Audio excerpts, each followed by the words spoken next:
요한계시록의 마지막 부분까지 왔습니다. 요한계시록의 마지막은 성경의 마지막입니다. 하나님의 창조의 계획이 무엇이었는지, 구속의 의미가 무엇인지를 잘 보여주는 성경의 종결 부분이 오늘 22장 말씀입니다. 그래서 계시록을 통해서 우리가 확인해 보았던 것은 예수님의 재림, 반드시 다시 오실 예수님, 재림과 함께 이 땅이 심판이 이루어지고, 그리고 심판 이후에 맞이하게 될 새 하늘과 새 땅, 그리고 멸망에 대해서 말씀해 주고 있습니다.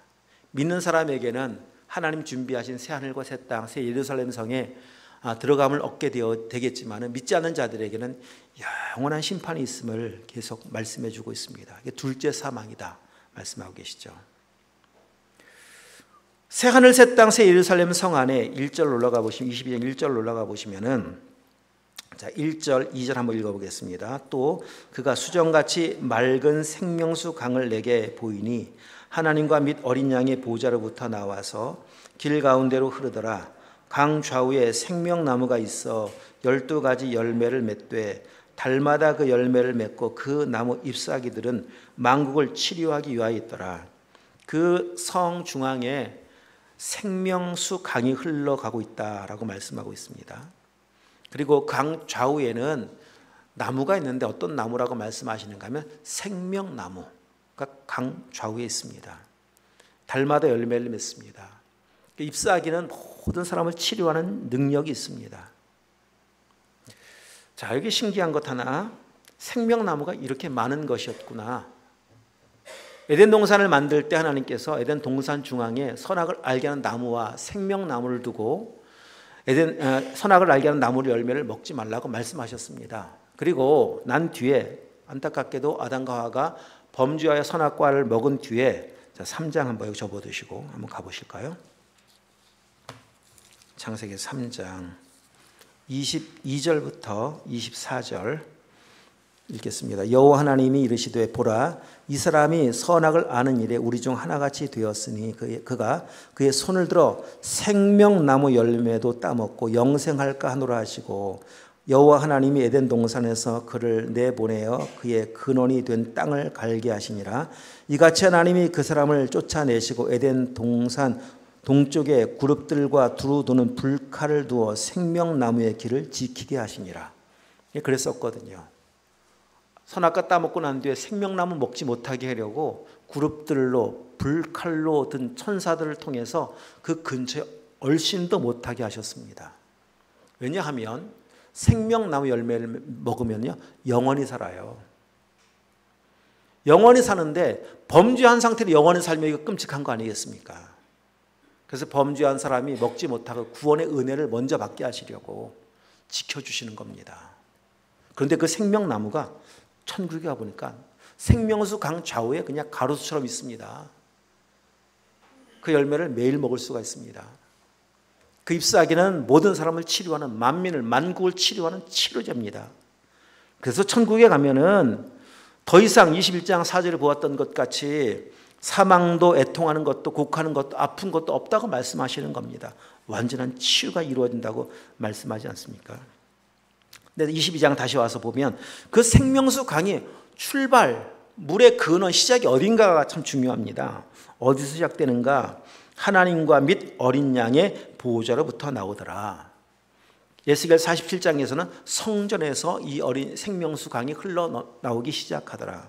이걸 미리 에스겔 선지자를 통해서 이 내용을 미리 보여주신 것인데, 중요한 사실 한 가지. 자, 예수님을 믿으면 생명을 얻습니다. 이 땅에서도 예수님 믿어야 구원받죠. 그런데 그 예수님은 천국 여기는 지금 배경이 천국이잖아요. 그곳에서도 어린 양의 보좌로부터 생명수 강이 계속 흘러나옵니다.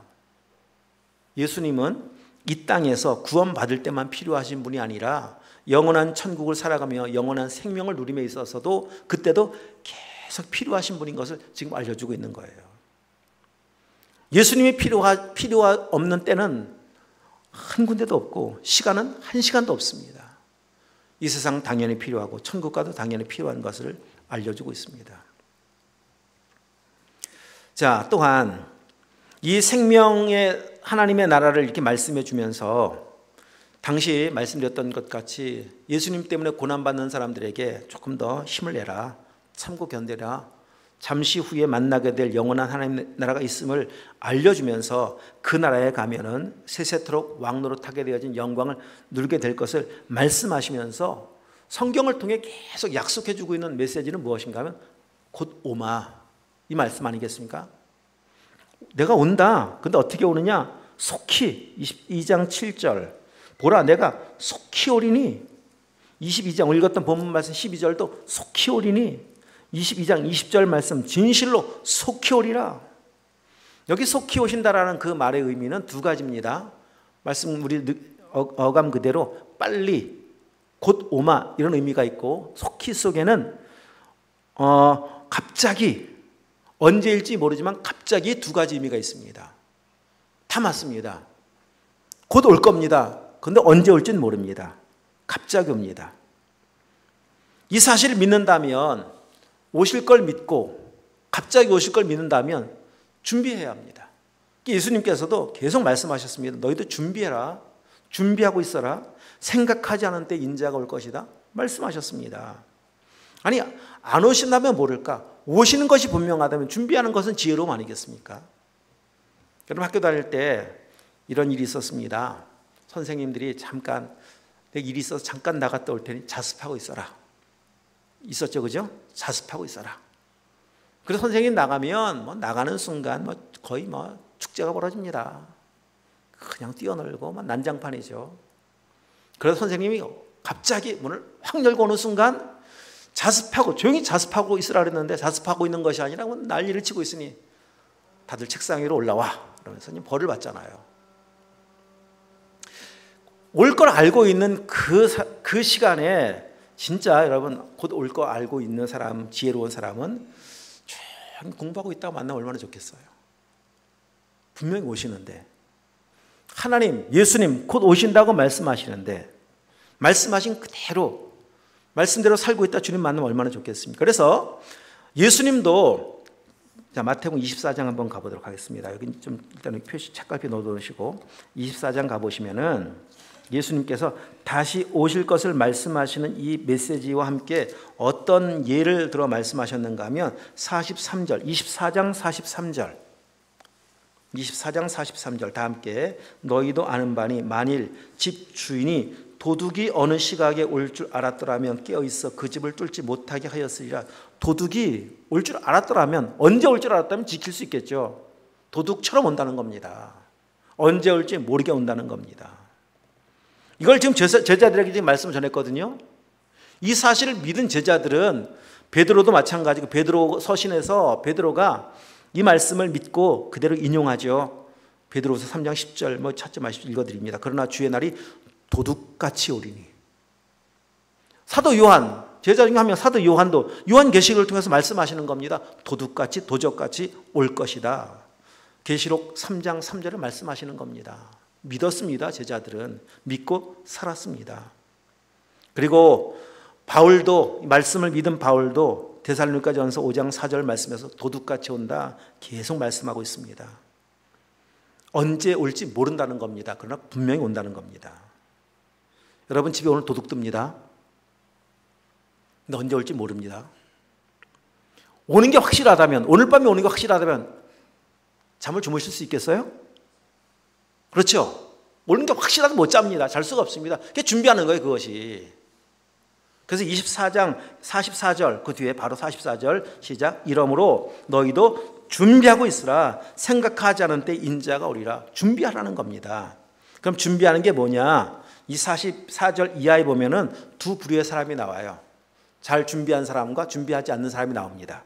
자, 준비한 사람의 이야기 45절부터 47절 읽어보겠습니다. 시작. 충성되고 지혜 있는 종이 되어 주인에게 그 집 사람들을 맡아 때를 따라 양식을 나눠줄 자가 누구냐? 주인이 올 때 그 종이 어떻게 하는 것을 보면 그 종이 복이 있으리라. 내가 진실로 너에게 이르노니 주인이 그 모든 소유를 그에게 맡기리라. 아멘. 이렇게 하는 것을 보면 복이 있다. 그 말이 뭡니까? 말씀한 대로 살고 있다가 주님 만나면 복이 있다. 자, 그 다음에 48절 또 한 부류의 사람입니다. 시작. 만일 그 악한 종의 마음에 생각하기를 주인이 더디오리라 하여 동료들 때리며 술 친구들과 더불어 먹고 마시게 되며 생각하지 않은 날 알지 못하는 시각에 그 종의 주인이 이르니 엄히 때리고 외식하는 자가 받는 벌에 처하리니 거기서 슬피 울며 이를 갈리라. 두 부류가 정확히 존재합니다. 올 걸 믿고 순종하며 사는 종이 있습니다. 맞아, 주의 오시지. 내가 올 때까지 나에게 맡겨진 일 최선을 다해야지 라는 종이 있는가 하면 떠나는 순간 축제입니다. 뭐 올지 않을지도 모르겠고 하여튼 뭐 올 때 온다 하더라도 지금은 내 시간, 지금만큼은 이 축제를 즐기자. 먹고 마시고 취하고 폭력을 쓰고 자기 멋대로 살아갑니다. 자기 못했던 거 하고 싶은 대로 다 하며 살아갑니다. 그러다 주인이 딱 등장하는 순간 너는 영원한 저주다. 슬피 울며 이를 갈게 될 것이다. 이 두 부류의 차이는 뭡니까? 주인을 향한 사랑의 관계입니다. 믿음의 태도이기도 합니다. 정말 사랑하면 있든 없든 있든 똑같이 삽니다. 그냥 마지못해 억지로 하는 게 아닙니다. 사랑하면 나를 사랑해 준 주인을 사랑하며 생각하면 주인을 위해서 최선을 다하는 거, 이건 지극정상적인 반응입니다.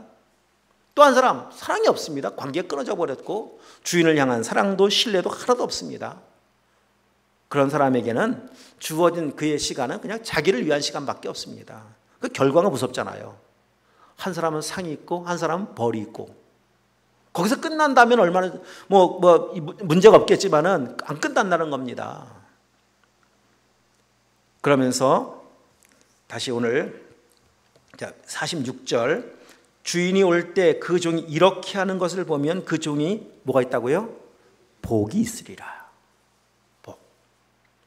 올 걸 분명히 믿고 준비하며 살아가는 사람은 복된 사람이다. 이 말씀입니다. 그래서 요한계시록도요. 요한계시록 안에는 7복이 나와요. 7복. 요한계시록 7복을 한번 좀 살펴보려고 합니다. 요한계시록 이야기는 저주 이야기가 아니라 복 이야기입니다. 시작부터 복이에요. 요한계시록 시작할 때부터. 그리고 마지막에 22장이 복이고 1장이 복이고 22장이 복이고 창세기가 복이잖아요. 우리를 만들 때 복 주시며 그들에게 이르시되 더 거슬러 올라가면 우리를 만든 목적이 복 주시려고 만든 거잖아요. 그럼 뭐가 진짜 복이냐? 하나님께서 우리를 위해 준비하신 복이 무엇인가를 우리 요한계시록을 통해서 이제 살펴볼 텐데 7복 한번 살펴보도록 하십니다.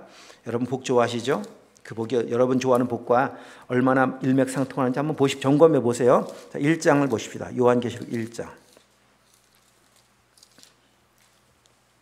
자, 첫 번째 복입니다. 7복 중에 첫 번째 복 3절 시작. 이 예언의 말씀을 읽는 자와 듣는 자와 그 가운데 기록한 것을 지키는 자는 복이 있나니 때가 가까움이라.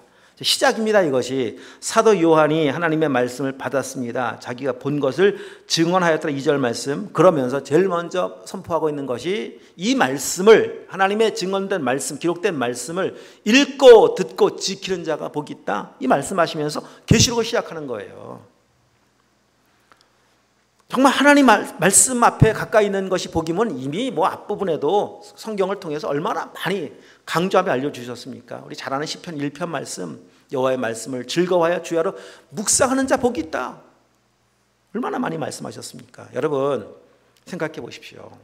성경을 막 읽고 있을 때, 여러분 집에서 골방에서 성경을 읽고 있을 때, 묵상하고 있을 때 주님이 딱 오시면 얼마나 좋겠어요. 그렇죠? 말씀 막 듣고 있을 때, 예배 중에 아니면 여러분 개인적으로 말씀 막 듣고 있을 때 주님이 오시면 얼마나 좋겠어요. 더 좋은 거 말씀 따라 살려고 순종하며 그 길을 걷고 있는데 주님을 만난다면 영광 할렐루야 아니겠습니까? 그렇게 주님 만날 수 있기를 여러분 기도하시면서 사시길 축복합니다. 그냥 일상을 말씀을 가까이 하다 보면은요 그렇게 만나요. 억지로 오늘 어쩌다 한 번 했는데 지금 옷이 그런 거 아닙니다. 늘 일상을 살아가는 겁니다. 두 번째 복 14장 13절 한번 보겠습니다. 14장 13절 읽겠습니다. 또 내가 들으니 하늘에서 음성이 나서 이르되 기록하라. 지금 이후로 주 안에서 죽는 자들은 복이 있도다 하시매 성령이 이르시되 그러하다. 그들이 수고를 그치고 쉬리니 이는 그들의 행한 일이 따름이라 하시더라. 아멘. 어떤 사람이 복이 있다고 말씀하시느냐? 주 안에서 죽는 자. 무슨 말입니까? 말씀대로 살다가 죽는 자, 믿음 따라 살다 죽는 자, 순교의 삶을 살아가는 자, 복되다고 말씀하십니다. 어차피 성경 말씀하시는 것 같이 우리 잘 알고 있는 것처럼 한 번은 죽습니다. 한 번 죽는 것은 정해진 사실인데 어떻게 죽는가가 중요한 거예요. 어떻게 살다가 죽느냐가 중요한 거 아니겠습니까? 주님 말씀대로 살다가 죽는 죽음, 주 안에 있다 죽는 죽음, 이 복되다는 겁니다. 주님과 상관없이 살다가 죽는 이 비극적인 죽음이 아니라 정말 주님 안에서, 믿음 안에서 살다가 죽는 죽음이 우리의 삶에 있기를 축복합니다. 그것도 기도하는 겁니다. 하나님, 한 번 죽는데 언제일지 모르는데 주 안에 있다 죽게 하옵소서. 주님 뜻대로 살다 죽게 하옵소서. 이 주일날 놀러가다 죽지 않게 하옵소서. 여러분, 천국 가서 이제 죽음의 이야기를 할 겁니다. 이런 이야기를 주고받을 거예요. 어떻게 살다가 오셨나요? 그 말은 어떻게 죽으셨나요? 이 말이 의미가 포함되어 있습니다. 주일날 놀러가다 죽었어요. 야, 이 이야기는 평생 해야 돼요. 이제 영원히 해야 돼요. 영원히 만나는 사람들과 이야기를 주고받아야 되거든요. 어떻게 사셨습니까? 어떻게 죽으셨습니까? 이게 뭐 정말 얼마나 부끄러운 질문입니까? 제가 예수님 믿었는데 글쎄 그날 주일날 딱 한번 놀러 갔었는데, 이런 얘기하지 않고 영광스러운 죽음을 맞이해야죠. 아멘. 기도하는 겁니다. 준비하며 살아가는 거예요. 그렇게. 자, 세 번째 복 16장 15절 16장 15절입니다. 다 함께 시작. 보라, 내가 도둑같이 오리니 누구든지 깨어 자기 옷을 지켜 벌거벗고 다니지 아니하며 자기의 부끄러움을 보이지 아니하는 자는 복이 있도다. 여기서 도둑같이 오신다 말씀하시죠. 이 뭡니까? 자기 옷을 지켜라. 벌거벗고 다니지 말아라. 그 옷이 어떤 옷입니까? 갈라디아서 3장 27절 예수로 입혀진 옷입니다. 예수님의 옷입니다. 죄 누더기 옷을 벗겨주시고 그리스도의 옷을 입혀주셨잖아요. 이 옷 잘 입고 사셔야죠. 에베소 6장 가보면 전신갑주라고도 말씀하세요. 전신갑주 입고 승리하는 삶 살라는 겁니다. 말씀을 따라 순종하여 늘 영적으로 무장하여 그리스도의 군사답게 살다가 주님 만나라는 겁니다. 이런 사람이 복 있다는 거예요. 여러분, 승리를 위해서는 무장해야 합니다. 옷 잘 입으십시오. 예수의 옷 전신갑주 잘 입고 무장하시며 사시다가 주님 만나셔야죠. 승리하다 살다 주님 만나야 되지 않겠습니까? 부끄럽다 주님 만나면 되겠습니까? 네 번째 복 19장입니다. 다 기도 제목들이에요. 우리가 이 마지막 시대를 살아가면서 19장 9절 다 함께 시작. 천사가 내게 말하기를 기록하라. 어린 양의 혼인잔치에 청함을 받은 자들은 복이 있도다 하고 또 내게 말하되 이것은 하나님의 참되신 말씀이라 하기로. 아멘. 이 땅에 많은 초청장이 있습니다. VIP 초청장, 많은 초청장이 있지만 그 초청장 중에 가장 복되고 가치 있고 그리고 소중한 초청장은 바로 천국 초청장이에요. 어린 양 혼인잔치에 초대받은 초청장입니다. 여러분, 초청장 받으셨나요? 마지막 심판, 백보자 심판 앞에 딱 섰을 때 여러분 천국 문을 들어가려고 할 때 초청장을 확인할 겁니다. 그거 없으면 못 들어갑니다. 이거 받으셔야 돼요. 그거 있다면 복 받았다고 말씀하시는 거예요. 그 초청장, 예수 아닙니까? 예수. 예수님이 믿음 아닙니까? 믿음으로만 들어가는 하나님 나라 아닙니까? 이 복입니다. 이것이. 그 내용을 하나 더 말씀하시는 것이 다섯 번째 복인데 20장 가보십시다. 20장 6절 20장 6절 시작. 이 첫째 부활에 참여하는 자들은 복이 있고 거룩하도다. 둘째, 사망이 그들을 다스리는 권세가 없고 도리어 그들이 하나님과 그리스도의 제사장이 되어 1000년 동안 그리스도와 더불어 왕 노릇하리라. 아멘. 첫째 부활, 여기에 참여하는 자가 복이 있다. 첫째 부활은 뭐고 둘째 부활은 무엇이고, 첫째 사망이 뭐고 둘째 사망이 뭐고. 첫째 부활은, 여기 첫째 부활은 뭔가 하면은 이 땅에 살면서 거듭난 걸 의미하는 게 첫째 부활입니다. 예수님 믿은 거예요. 둘째 부활은 몸이 죽고 영원한 생명 얻어 둘째 사망에 처하지 않는 하나님 나라 들어가는 걸 둘째 부활이라고 말을 해요. 첫째 사망은 몸이 죽는 겁니다. 둘째 사망은 불못에 들어가는 겁니다. 첫째 사망은 다 맞이해요, 우리가. 근데 둘째 사망 맞으면 안 됩니다. 그러니까 첫째 부활에 참여한 자, 첫째 부활의 은혜를 입은 자, 거듭남의 은혜를 입은 자, 그래서 초청장을 받은 자, 복이 있다는 겁니다.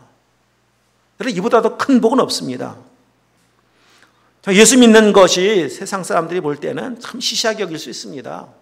예전에 전도할 때, 지금 그런 말 잘 안 하지만 어릴 때 전도할 때 예수 믿으면 구원받습니다. 그러니까 사람들 하는 말이 아이 왜 구원을 주냐? 이왕 거 10원을 주지. 그랬었지 예전에, 그죠? 막 교회 믿는 사람 장난치느라고 10원 주지 구원 주냐?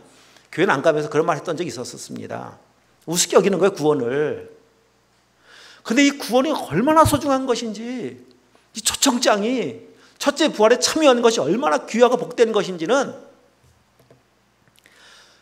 정말 땅을 치며 통곡하며 후회할 사람도 있고요. 이거 가슴 쓸어내리면서 너무 감사합니다. 막 소리만 끼쳐가면서 내가 이런 은혜를 입게 된 것이 감격할 알로 온다니까요. 그 문 앞에 서보십시오. 정말 당신 합격입니다. 이 문을 통과하십시오. 이야, 정말 춤추며 들어가게 될 때 내게 베푸신 은혜가 이렇게 큰 것이었구나. 막 감격하지 않겠습니까? 당연히 들어갈 수 있는 문이 아닙니다. 그래서 복이라는 거예요. 복. 예수 믿게 된 게 복이라는 겁니다.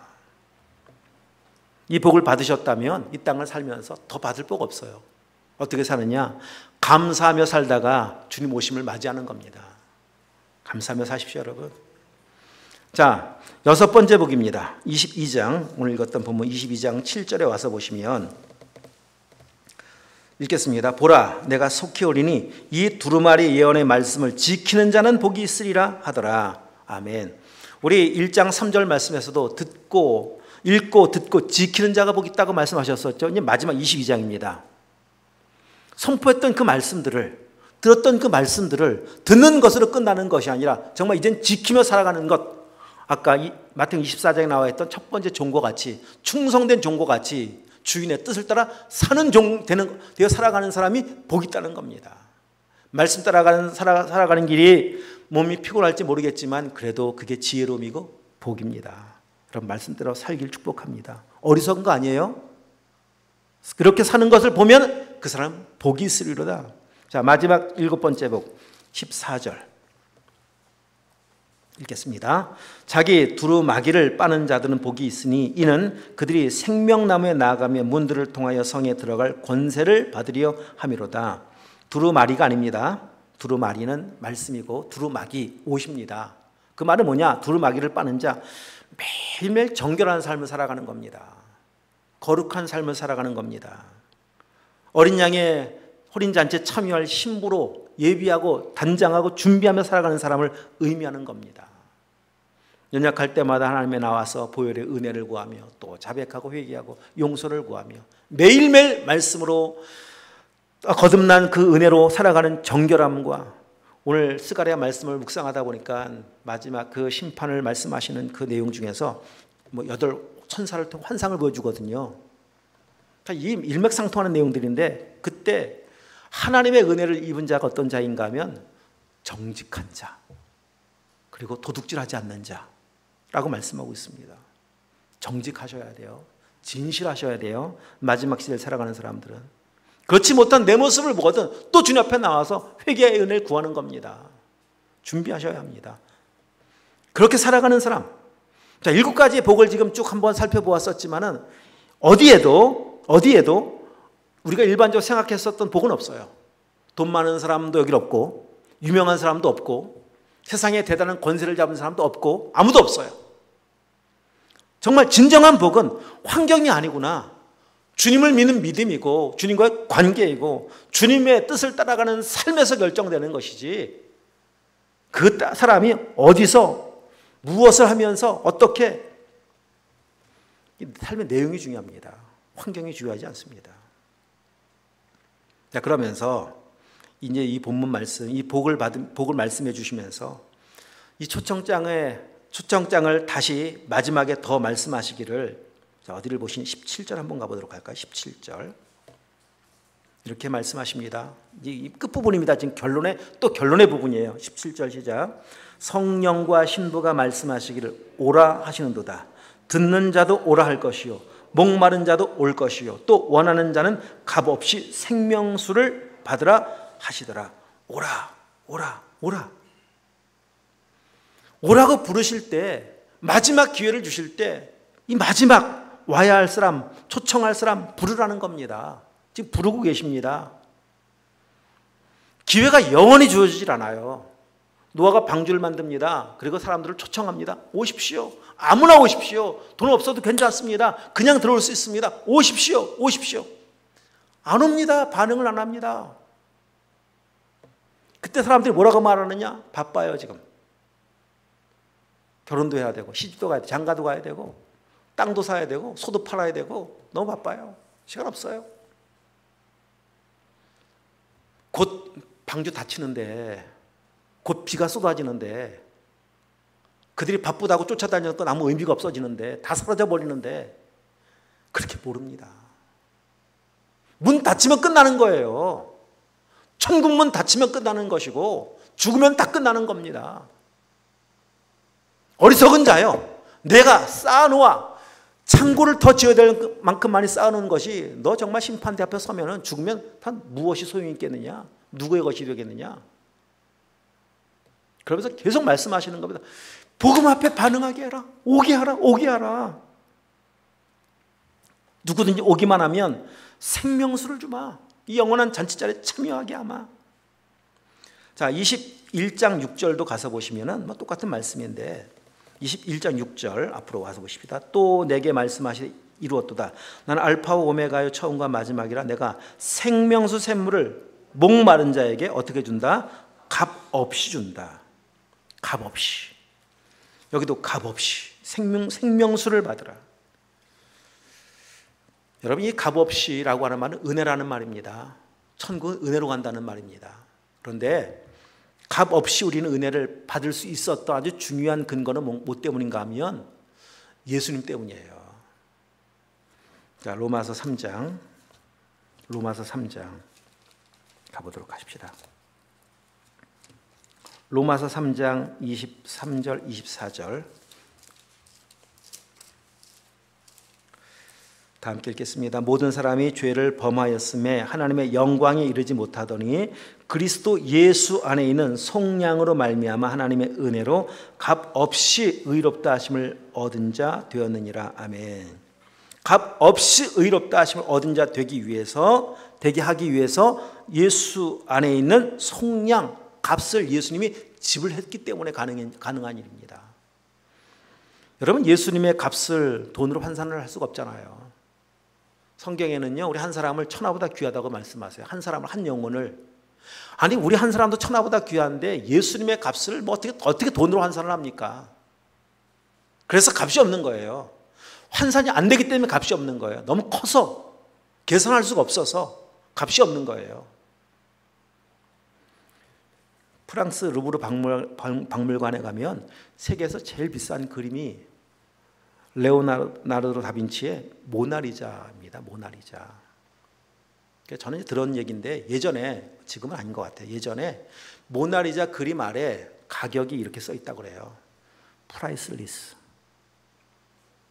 세상 돈 다 가져와도 못 삽니다. 값이 없습니다. 값이 없다는 게 영원이란 말이 아니잖아요. 어떤 돈을 줘도 못 삽니다. 이런 말입니다. 그림 한 장이 참 얼마나 대단한지. 최근에 잘 찾아보니까 40조, 60조 그러더라고요. 예수님의 흘리신 보혈의 값이 값없는 거예요. 정말 말 그대로 상상이 안 되는 값을 우리 살리려고 지불했어요. 우리는 그 은혜로 돈 하나 지불하지 않고 믿기만 하면 이 천국 잔치 참여할 수 있는 은혜를 주신 겁니다. 값없이 와라. 그냥 오기만 해라. 믿기만 해라. 오면 은혜를 베풀어 주신다고 말씀하지 않습니까?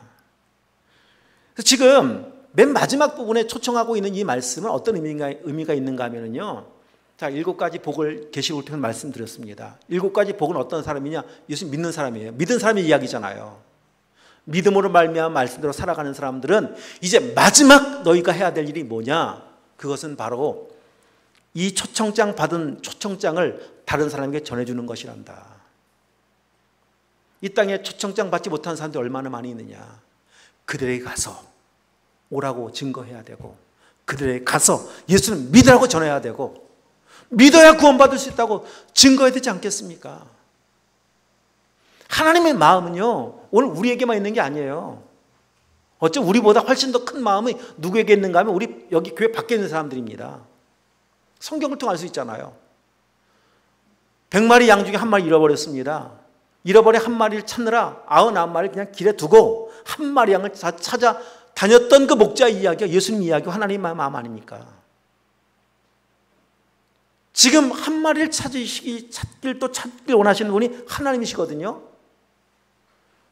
탕자가 돌아오길 그렇게 기다리시는 분이 아버지입니다. 지금 밖에, 교회 밖에 아직 구원과 거리가 멀어 사망으로 가는 사람들을 정말 안타깝게 그들을 사랑하시거든요. 사랑하는 그들이 하나님 품에 돌아오길 위해서 우리를 보내시는 거예요. 이제는 곧 가까이 곧 만나게 될 텐데 너희가 충성스러운 종으로 살아야 되지 않겠느냐. 그것은 바로 오라고 초청하고 온 주님의 마음을 알고 나가서 전하는 것이란다. 전해야 돼요. 여러분 가족에게 전하셔야 돼요. 다 구원 받으셔야 돼요. 저는 천국의 구조와 이 지옥의 구조가 어떨지 성경을 통해서 이렇게 보아도 그러니까 암시된 모습들을 보면은 이해가 안 되는 부분이 좀 있긴 있는데 그게 누가복음 16장 때문에 그렇습니다. 16장 누가복음에 보면은요, 이 땅에 부자였던 사람과 나사로가 죽어요. 그리고는 거지 나사로는 아브라함의 품에 안기고 부자였던 사람은 음부에 떨어져요. 그 내용 아시잖아요. 근데 신기하게도 대화를 주고받아요. 거기서 음부가 보여요. 뜨거운 불에 펄펄 끓는 불에 던져진 게 보인다니까요. 이렇게 이야기합니다. 아브라함이요, 저 나사로를 내게 보내서 물 한 방울만 찍어서 내 혀를 좀 서늘하게 해달라고 요청을 합니다. 아브라함 이야기하죠. 오갈 수가 없단다. 여러분 그런 상상해 보셨나요? 내 사랑하는 가족이, 나는 구원받아 천국에 있는데 지옥 뜨거운 불에서 펄펄 끓고 있는 곳에서 영원한 고통, 사망을 당하고 있다고 상상해 보십시오. 상상. 안 보면 차라리 어떨지 모르겠는데 보고 있다고 상상해 보세요. 얼마나 기가 막힌 일이겠습니까? 그게 전하는 겁니다. 그래서 오라고, 믿으라고. 함께 영원한 생명수를 마실 수 있는 천국에 들어가야 되지 않겠습니까? 여러분 전하십시오. 이제 구원받은, 진짜 하나님 복받은 사람이 마지막 생애를 살아가야 되는 가장 소중한 가치이고 삶의 의미들입니다. 이런 자들에게 오늘 하나님 마지막 시상대 세우는 거예요. 계시록 시작해서 말씀드렸었죠. 마지막 천국은 시상대입니다. 시상식입니다. 거기 세우는 겁니다. 보라, 내가 속히 오리니 내가 줄 쌍이 내게 있어 각 사람에게 그 행한 대로 갚아주리라. 여러분 천국 간 것만도 우리는 사실 뭐 더 말할 것 없는 감사의 내용이고 분명한 이유인 건 맞습니다. 찬송해야 될 이유 분명히 맞습니다. 자, 천국 들어가서 감사하면서 살아가야 되는 거 당연한데, 이왕이면 오늘 상 준다고 말씀하시니까 천국 시상시에 좀 서야죠.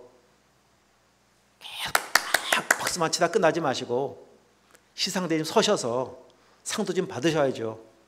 그래야 되지 않겠습니까? 은혜 받았으면은 상 받아야 되는 것이 정상입니다. 왜? 상 받는 사람이 정상인 것은 은혜 받은 사람처럼 산 거예요. 끝에 다시 오세요. 끝에 말씀 마무리합니다. 맨 끝에 다시 오셔서 12절 한번 읽어보면 12절 시작. 보라, 내가 속히 오리니 내가 줄 상이 내게 있어 각 사람이 그 행한 대로 갚아주리라. 여러분 구원의 은혜를 받았는데 살지 못했다. 이건 참 비극이고 또 안타까운 일입니다. 행한 산대로, 말씀대로 순종한 대로 살면 그에 맞는 상을 준비해 주시고 천국 시상대에 세우시지 않겠습니까? 자, 다음 수상자를 호명하겠습니다. 드림교회 소속이었던 이종락 장로님 시상대로 오십시오. 수상자는 끝입니다. 박수 치다 끝난 거잖아요. 장로님만 상 받는 것이 아니라 다 받으셔야죠. 자, 드림교회 소속되어 있던 분들 수상자 호명하겠습니다 라고 했었을 때 쭉 저는 또 못 받았어요. 아유, 부끄러운 거잖아요. 다 받는데 그러지 말고 다 주일학교 아이들부터 시작해서 우리 모든 분들 다 시상대에 탁 섰었을 때 천군 천사의 나팔 소리와 함께 그냥 수고했습니다. 참 잘 살았습니다. 박수 소리를 들으면서 그러면 거기 또 어떤 일이 벌어지느냐? 이런 일이 벌어집니다. 그 앞에 보아서 말씀을 통해 못 봤 이런 나와요. 그 면류관을 주님께 다 벗어드려요. 제가 한 게 아무것도 없어요. 다 주님의 은혜죠. 제가 한 게 뭐가 있다고요. 여기 온 것만도 감지덕진데요. 어떻게 이런 상급까지 주십니까? 저 받을 자격 없습니다. 면류관 벗어 주님께 벗어드리며 나를 구원하시고 이 은혜 주신 주님께 찬양하는 것이 천국 예배입니다. 그게 정상적인 거예요, 그것이. 그래서 사식을 축복합니다. 그렇게 살려고 또 살게 하시려고 우리가 또 귀한 기회 주신 겁니다. 주님 말씀하셨잖아요. 부활 승천하시면서 마지막 말씀이 너희는 가서 모든 민족으로 제자를 삼아라. 사도행전 1장 8절 예루살렘과 온 유대와 사마리아와 땅끝까지 이르러 내 증인되라. 말씀에 순종해서 이번에 다시 선교 나가는 겁니다. 저와 빛이 봉 선생님 나가는 선교사로 사명 감당하는 것이고 여러분은 보내는 선교사예요. 다 선교사입니다. 나는 선교사다 시작. 다 선교사예요. 가는 사람이야 상급 있는 거 아닙니다. 보내는 사람도 상급이 있어요. 기도하는 상급이 얼마나 크겠습니까? 그 기도 없이 선교가 되겠습니까? 그런 마음으로 함께 참여하는 거예요. 함께. 그래서 여러분 하여튼 내가 보내는 선교사로 사명 잘 감당해야지. 이런 선교지 가면 여러분을 위해서 기도 많이 합니다. 늘 말씀드리죠. 하나님 보내는 선교사들이 정말 주님 이곳에서 보내는 그 자리에서 기도의 팔이 내려오지 않게 하시고 여기서 받고 있는 은혜와 똑같은 은혜를 그들에게도 부어주시고 기도합니다. 함께 참여하면서 그래 언제일지 모르겠지만은 주님 맞이하게 될 그날 주님 앞에 서서 또 주님의 시상대 앞에 서서 나를 구원하신 주님께 영광 올려드릴 수 있는 우리 그런 모두가 되실 수 있기를 축복합니다. 기도하시겠습니다. 하나님 아버지 감사합니다.